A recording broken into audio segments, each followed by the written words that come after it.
Some U.S. officials are now reportedly saying it may have been contractors who breached security and handed over thousands of pages of alleged CIA documents to WikiLeaks. The documents, which were posted online, appear to show how the spy agency can hack cell phones, smart TVs, and computer systems.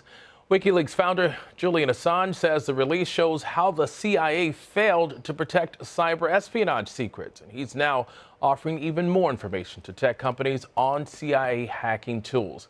Mark Hosenball is an investigative correspondent for Reuters and joins me now from Washington. Good to see you.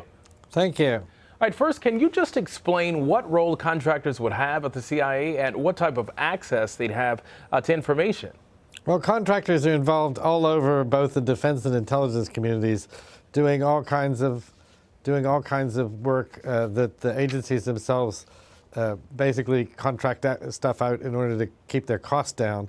And it's also easier to get rid of people quickly if they're contractors rather than if they're on the government staff. So there's just contractors everywhere doing all kinds of things throughout the intelligence community. So, and they would have access in many cases to some of the biggest secrets in the government. So the idea that the contractors had these kind of secrets and that the secrets might have leaked out through contractors is not absurd at all. In fact, you know, Edward Snowden, the big NSA leaker from the National Security Agency, he was a contractor working for a company called Booz Allen Hamilton at the time that he took stuff from an NSA base in Hawaii and fled to Hong Kong and now is in Russia. Mark, officials said the agency has been aware of the breach since the end of last year. What have they been doing with the investigation between then and now? Well, there's a bunch of confusion about that. I mean, we were told exactly what you just said, that they had been aware of the thing since late last year, a few days ago, but now I'm hearing there's some questions about that. Insofar as I can tell, Congress, the congressional committees or congressional leaders who usually oversee these things, they weren't told about it till like 2 or 3 days ago, till after WikiLeaks made their public disclosures. It's not clear to me when the FBI became involved, but it probably was not 2 or 3 months ago. By the same token, I heard from somebody close to WikiLeaks that indeed WikiLeaks has had this stuff for months and that they also have the sort of coding, in other words, the technical instructions underlying this material, which are much more voluminous but very hard to understand unless you're an expert on it, which I guess is the stuff that Assange is talking about supplying to the tech companies. All right, Senator McCain has been very outspoken. He called the leak treason. Senator McCaskill said it threatens national security. Do we know of any repercussions so far? Not that I'm aware of. I mean, certainly I'm not aware of anybody getting arrested. I don't, insofar as I can tell, they don't really know who leaked this stuff to WikiLeaks. They don't really know how it was leaked.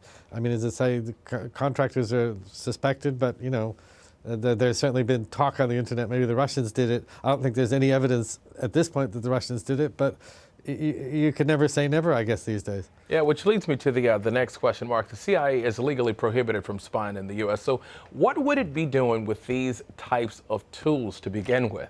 Well, again, as I understand it, the tools are not quite as devastatingly vicious or effective as they've been portrayed. As I understand it, these are not tools where they can, like, remotely, you know, without actually touching your cell phone, hack into your cell phone and destroy your encryption or get inside your encryption. As I understand it, the encryption that a lot of people have on their phones, and I even have some of this stuff on my phone, such as Signal or WhatsApp, that encryption is very hard to crack. So they actually need physically at some point to actually have your phone, and then they can put tools in it to allow them to crack it before the messages are encrypted. But that means I would have thought that somehow they have to get access to your phone, so like steal it or borrow it or whatever, and that requires other kind of, you know, sneaky spy tricks, which, insofar as I can tell, have not really been explained at this point. And speaking of access to phones, what are the tech companies like Apple and Google whose technology could be used saying about this? Well, I don't think they're very pleased. I haven't been covering the tech companies aspect of this, so I'm not entirely positive. But it's not the sort of thing that pleased them. And again, you know, the government has already indicated that it has, the United States government has already indicated that it would like to be able more easily to crack encryption on some of these cell phones. And it's not able to, and the companies are not particularly keen on cooperating. In fact, the companies have said they're going to go out of their way to try and protect their customers. So there are technical problems that have resulted from the rapid evolution of technology that the spy agencies aren't entirely capable of keeping up with, even though to some extent the spy agencies invented initially a lot of this technology. Mark Hosenball in Washington. Mark, thank you. Thank you.